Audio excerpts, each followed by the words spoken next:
The Wild Project. Cuando llega Mourinho al Madrid, empieza una época de crispación muy fuerte, también por su carácter y todo. ¿Qué opinas de ese Madrid de Mourinho, los Madrid-Barça de esa época, el dedo, todo eso? ¿Os afectaba mentalmente a vosotros? Afectaba a la selección porque había muchos llevabais implicados del Barça y del Madrid y llegó a un punto de mucha tensión. A mí, sinceramente, es decir, a mí esa crispación a mí me gustaba, en el sentido de que yo creo que... Es tan follonero. No, que claro que hay una línea roja que no hay que superar y que es muy difícil de controlar y que nadie la supere y en ciertos momentos se superó. Pero todo el mundo estaba pendiente, el mundo se paraba para ver ese partido, la salsa que había antes de los partidos, después de los partidos, la rueda de prensa de Pep Guardiola antes del partido de Champions, valía la pena, tío. O sea, por mucho que la gente diga, no, es que esto no es deporte, es que no sé qué, era entretenimiento y el entretenimiento y el deporte van de la mano.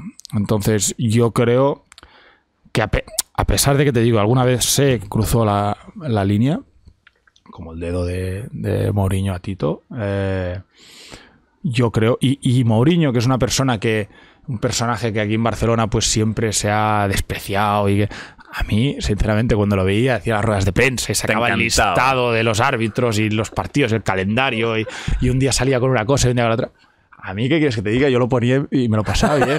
Pero es que es parte del espectáculo. Esto no lo entiende. La gente no sabe separar entre sus colores y lo que está viendo. Joder, que mola. Que sí, que ya sé que es el rival y que va en contra tuyo y que...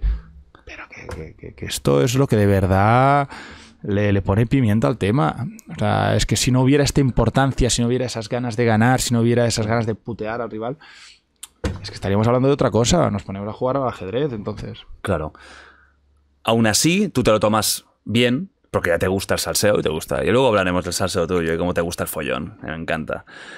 Pero tú dices que compañeros tuyos sí que lo llevaron a lo personal. Y en la selección española, ¿fue una época de conflictos o de como división absoluta entre Barça, Madrid y los que estaban por medio? Sí, es que nosotros llevábamos 7 o 8 jugadores a la selección y el Madrid llevaba otros muchos. No tantos, pero 4 o 5 los llevaba. Estaba Iker, estaba Sergio, Xavi Alonso, Arbeloa y nosotros teníamos 7 o 8. Nosotros éramos los que más, con diferencia. Entonces, a mí de verdad no me importaba. Yo me hubiera llevado increíblemente bien, igual que me llevo ahora.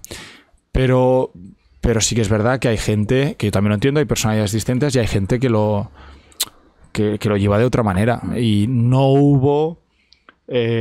pues personas que lo llevaron como lo llevé yo. O sea, a mí me hubiera gustado, pero entendía también por su parte que no fuera así. Entonces, bueno, pues fue una relación un poco distante durante un tiempo. Me acuerdo que la Euro del 2012 fuera un poco por ahí, pero la acabamos ganando la Euro al final, en Kiev, justamente en Kiev ahora, mira que están con el tema. Entonces, pues yo no me arrepiento de nada de lo que hicimos. O sea, y cuando digo hicimos es a nivel personal, pero también a nivel de club con el Barça y tal. El Barça yo creo que en todo momento siempre, y los jugadores y el entrenador, en ningún momento cruzamos la línea, yo creo, llevamos la rivalidad al máximo y mensajes y pullas, pero no creo que se cruzara la línea. De ahí, de la selección del Madrid, tú te has llevado siempre muy bien con Iker.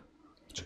Estáis siempre de cachondeo bueno, creo que tenías un ¿cómo se llamaba eso de Twitter que era para hacer directos? Un Periscope. Periscope con Iker ahí desayunando hasta la polla y tú dale que te pego, chinchando y tal. Se notaba que sois amigos de verdad. ¿Quién dirías que lo pasó peor en esa época personalmente y lo llevó más al corazón, ¿no? No, en ese momento todos. No te diría... Se afectó a todos. Sí, hasta Iker, que era una persona muy razonable. Yo siempre he dicho, o sea, es que Mourinho tiene una cosa que es muy, muy buena. Bueno, al menos en ese momento, ahora ya no sé si tanto, pero no estoy tanto al día, pero que es que el tío seduce mucho y hace lo que dice, el equipo lo cree y va a muerte con él. Sí, pues los quema, los equipos al final. Eso es otra cosa, pero cuando llega a los sitios, el tío tiene un discurso que yo nunca lo he tenido entrenador, pero que seguro que es muy motivador, que es un discurso mucho de ser fiel, de ser leal, tal. y desde fuera lo veías casi como un poco una secta, Sí, en el sí, sentido de que, hostia, ibas con él a muerte, que yo también lo entiendo, a lo mejor si hubieras estado en el vestuario de Mourinho hubieras optado por lo mismo, ¿eh? Era muy lícito. Entonces, claro, estaban como absorbidos por ese mensaje y yo creo que ese mensaje al final se giró en su contra, porque al final acaba viendo pues todo el tema de Iker con Mourinho. Luego, bueno, el único que lo llevó al extremo creo que era Arbeloa, que se lo creyó hasta otro extremo. Entonces, Tu conocido, ¿no? entonces, Sí, ahora te haces el tímido. entonces Qué salida, ¿no? Mira cómo ríe el cabrón. no, y ¿Te llevas bien ya con él? Bueno, tenemos un grupo que son los 23 que ganamos el Mundial, Sí. que la verdad que... Y lo tienes silenciado. No, la verdad es que nos dedicamos simplemente a felicitarnos los cumpleaños. Sirve para esto. Un grupo de yayos ya, ¿eh? Y también pues para alguna broma que sale o tal, la comentamos. Y está ahí bien, la relación normal, una relación normal. Tampoco he tenido más trato con él. ¿Irías a tomar cañas con él? Individualmente. Yo no tengo ningún problema con nadie. Yo es que, de verdad, me puedo sentar con cualquiera. No le tengo... O sea, primero soy resentimiento cero. O sea, a mí la gente me puede putear. Hay periodistas que me han llegado a decir y luego los veo y los saludo como un gilipollas. Les digo, ¿qué tal? ¿Cómo estás? Tal. Quizá... Primero porque me la suda, pero segundo porque no tengo memoria y tercero porque es que no tengo...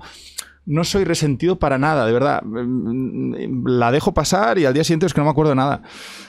Y no odio a nada, es que no odio ni a nada, ni a ninguna persona. Yo creo que la palabra o el verbo odiar es muy fuerte y es que no lo utilizo nunca porque es que no lo siento así. Entonces yo podría perfectamente ir a tomar una copa o lo que sea, perfectamente, con cualquier persona. ¿Y él contigo? Eso no sé. Pregúntaselo a él, no tengo ni idea. Ha pasado yo años entiendo ya, que sí, pero no te puedo responder. ¿Y eso te acuerdas por qué lo lanzaste? Fue bueno, cabrón. Fue improvisado, no me lo creo. Eso estaba preparado, ¿eh? O eres un puto genio de la improvisación y tienes que hacer monólogos cuando termines la carrera, o eso estaba preparadísimo. Eso ya vas a... No, pero si me hicieron una pregunta de si era mi amigo. Yo dije que no era mi amigo y además era la época esta que tal. Pero que no tiene más historia, que la gente entendió cosas que no eran. O sea, yo dije que era simplemente un conocido. No, sí. La verdad es que la gente, ¿cómo le gusta a la gente darle vueltas a una puta palabra normal y corriente? A la gente le encanta todo esto de las encuestas y el si es cierto o no es cierto. Hostia. Bueno. ¿Por qué te gusta tanto el salseo en redes? ¿Por qué se va nota que disfrutas? épocas. Sí, es verdad, estás tranquilo ahora, ¿eh? Va épocas que cojo y me meto en 20 charcos, luego desaparezco. Es depende. O sea, es que del humor, ¿no? Siempre hago lo que me apetece y creo que esto es clave para ser feliz, para ser libre también. Ahora no me apetece pues porque pues o no tengo la vena creativa o simplemente no le veo razón del qué. Yeah. Y hay un día que me despierto y digo, pues hoy sí, mañana también, y me meto en ese espiral y luego desaparezco otra vez. No lo sé. ¿Lees las respuestas ni de puta coña, no? A veces sí, pero más por actualizarme por si ha pasado algo tal. O sea, por ejemplo, la última vez que lo hice, todo el mundo me ponía padre, y yo no tenía puta no sabías idea. Lo que es, No. ¿Qué dijiste para que te llamaran padre? No me acuerdo. Ya, a saber. Y luego me enteré que hay el movimiento el padre padreando y estabas basado, ¿no? No tenía ni puta idea. Basado, fax. Sí, ¿no te dicen eso? Basado, fax. Ahora de esto no me acuerdo. Me acuerdo lo de padre porque era todo el mundo padre. Y digo, hostia, a ver, soy padre, pero... No creo que sea aquello. Bueno, o sea, han pasado muchos años, ¿eh? No me jodas.